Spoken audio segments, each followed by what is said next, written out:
This is the corner post footrest from displaybracket.com. In the kit, you'll receive the base corner post bracket, the two bolts to be able to attach it to the corner post, and then you'll also receive both legs, and I'm just going to walk you through how they're adjustable. The left leg or left peg is not adjustable, but the right peg is adjustable up and down. This peg you can put in 3 different positions, low, medium, and high, just giving adjustability of where it's going to sit in the tractor.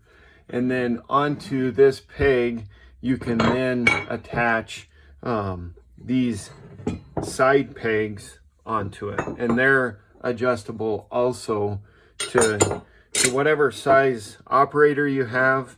You can extend them both out and have it super close to the operator. You can set it back, you can mix and match. They come with 3 different holes, and so it just allows you to customize it to whatever works best for your operation.